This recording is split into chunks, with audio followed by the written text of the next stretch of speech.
नमस्कार, मैं आशीष राठौर आपका स्वागत करता हूं। 2021 में बहुत सारी ऐसी फिल्में आई, बहुत सारी ऐसी फिल्में गईं।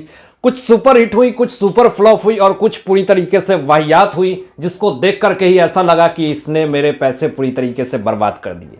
बॉलीवुड की ऐसी 5 फिल्में मैं आपको बताने वाला हूं जो कि 2021 की सबसे वाहियात फिल्म बनी है। और वे मैं नहीं कह रहा, ये समोसा क्रिटिक ही कह रहे हैं कि पूरी तरीके से जो पूरी बिजनेस के हिसाब से, जो उनका बॉक्स ऑफिस पे कलेक्शन के हिसाब से ये फिल्म जो है वो पूरी तरीके से पिटी है और ऑडियंस कहीं ना कहीं इनको नापसंद किए हैं। और उसी तौर पे हम लोग जानते हैं कि ये फिल्में अच्छी हुई हैं या खराब हुई है। मैं आपको बताऊंगा कि 5 नंबर से लेके 1 नंबर तक बताऊंगा।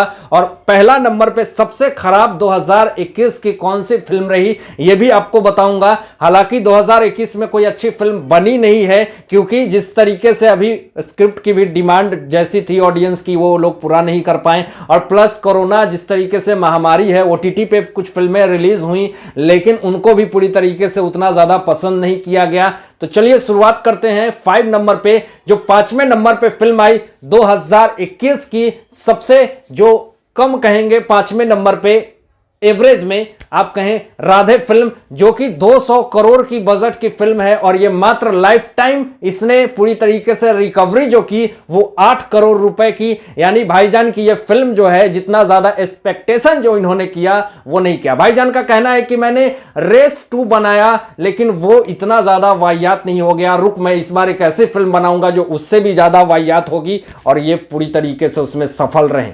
उसके बाद आपको बताऊं कि ये अपने जीजा को लॉन्च करते हैं और अंतिम फिल्म बनाते हैं। और ये अंतिम लगता है जैसे कि इनके जीजा की ये अंतिम ही फिल्म ही, उसके बाद शायद इनको कोई ऑडियंस देखना भी पसंद नहीं करेगा। तो अंतिम ने भी अच्छा बिजनेस नहीं किया, अच्छा कारोबार नहीं किया, जिस कारण से ऑडियंस काफी ज्यादा नाखुश हो गई। और उनकी एक्टिंग भी पूरी तरीके से लोगों ने पसंद नहीं किया और काफी ज्यादा उनको भी हतोत्साहित और निराशास्पद ही हाथ लगी। तीसरे नंबर पे जो फिल्म आई 83, और 83 कहा जा रहा है कि जो आज तक की सबसे बड़ी और महंगी बायोपिक फिल्म है, जिसमें कि रणवीर सिंह और दीपिका पादुकोण और कपिल देव की ये बायोपिक बनाई गई है। 285 करोड़ रुपए इसमें इन्वेस्ट किए गए। और इसकी लाइफ टाइम पूरी तरीके से रिकवरी की बात मैं करूं तो मात्र 30 करोड़ रुपए ही हुई है। यानी ये बहुत सुपर डुपर फ्लॉप मूवी बनी रणवीर सिंह की।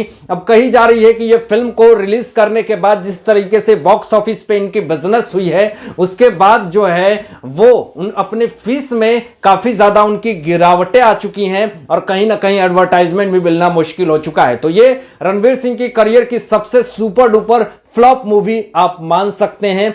दूसरे नंबर पे जो फिल्म आ रही है वो बंटी बबली 2। पहला तो बंटी बबली हिट नहीं हुई तो दूसरा कैसे हो जाएगा।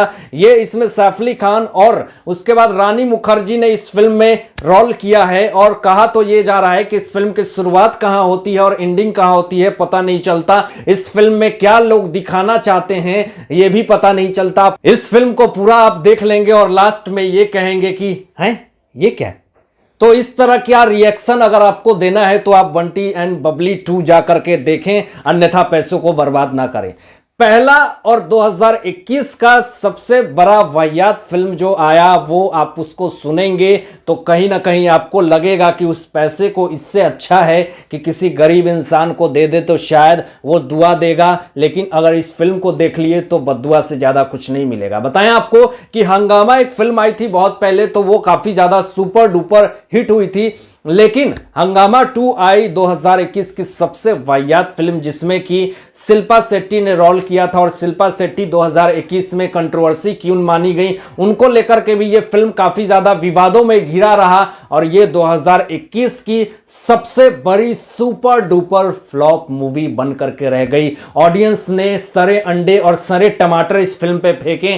और इस फिल्म में कोई भी ना कंटेंट ना कॉमेडी। और इसमें एक एक्टर था जिसको आज तक आपने कभी देखा भी नहीं होगा। उनकी डेब्यू भी, उनकी एंट्री भी बिल्कुल ही वीक थी। और स्टोरी लाइन, कंसेप्ट, पूरी तरीके से हर एक चीज में कोई दम नहीं था। ये फिल्म को देखने के बाद साफ तौर पे पता चलता है। हालांकि ये फिल्म थिएटर में लॉन्च नहीं हुई, रिलीज नहीं हुई और ये उस लायक भी नहीं थी। इसको डिज्नी हॉटस्टार पे रिलीज किया गया लेकिन ऑडियंस का प्यार नहीं मिला। अब 2021 की कुछ बिग कंट्रोवर्सी आपको बताएंगे, कुछ बिग जो एलिगेशन लगे और किस तरीके से 2021 उनके लिए सबसे ज्यादा वाहियात रही ये भी बताएंगे।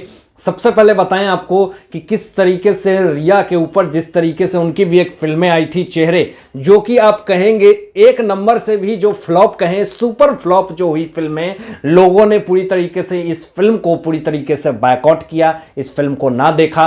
हालांकि रिया को इन सब चीज़ों से कोई फर्क नहीं पड़ता, वो पार्टियां अटेंड करती हैं, लोगों के बीच में जाकर के मुलाकात करती हैं, बेशर्मी की हदें पार करती हैं, इनको कोई फर्क नहीं पड़ता। अब देखते हैं 2022 में ये और कौन से ज़्यादा बेशर्मी की हदें पार करती हैं ये भी देखेंगे। लेकिन इसी 2021 साल में आर्यन खान ड्रग्स मामला भी पूरी तरीके से निकल करके सामने आया और किस तरीके से 1 महीने तक आर्यन खान को भी जेल में रखा गया। शाहरुख खान ने इस पे कोई भी रिएक्शन नहीं दिया, कोई भी ऑफिशियल स्टेटमेंट नहीं दिया, ये भी अपने आप में एक बहुत बड़ी बात है। और इसी साल किस तरीके से सिद्धार्थ पिठानी ड्रग्स केस में गिरफ्तार हुए और अभी भी वो जेल के अंदर हैं। और ड्रग्स केस में किस तरीके से अरमान कोहली, देन अजाज खान, ये सारे लोग अभी भी जेल के अंदर हैं। और इससे यह पता चलता है कि पूरी तरीके से central government, NCB, narcotics control bureau जो है वो इस केस को लेकर के कितना ज्यादा सीरियस है। और इसी बीच में किस तरीके से NCB zonal head Sameer Wankhede के ऊपर भी ना जाने कितने सारे बड़े बड़े आरोप लगे, लेकिन फाइनली लास्ट कहते हैं कि हैप्पी एंडिंग।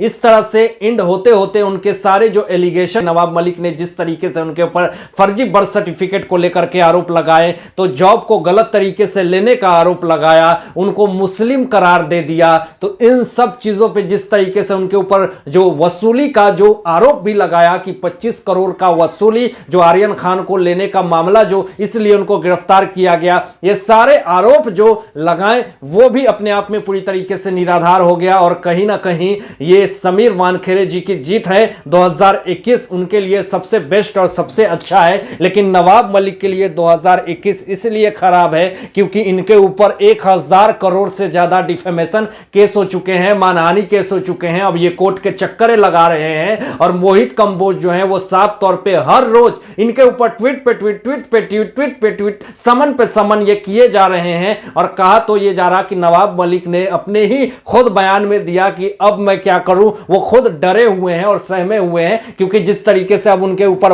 हर तरफ से देवेंद्र फडणवीस जी की पत्नी ने भी उनके ऊपर डिफेमेशन केस किया, समीर वानखेड़े जी के पिताजी ने भी उनके ऊपर डिफेमेशन केस किया, मतलब चारों तरफ से सिर्फ और सिर्फ डिफेमेशन केस ही उनके ऊपर हो रहे हैं। 2021 में तो अपना काम बीच में आया था कि फॉरेंसिक रिपोर्ट के लिए सीबीआई ने एसएसआर के मामले को अमेरिका, यूएस में उनका कुछ डेटा है, डिजिटल डेटा है, व्हाट्सएप है, चाहे मेल है, वो सब चीज़ों को यूएसए में ट्रांसफ़र करी है, उनकी डेटा को समझने की कोशिश करी है।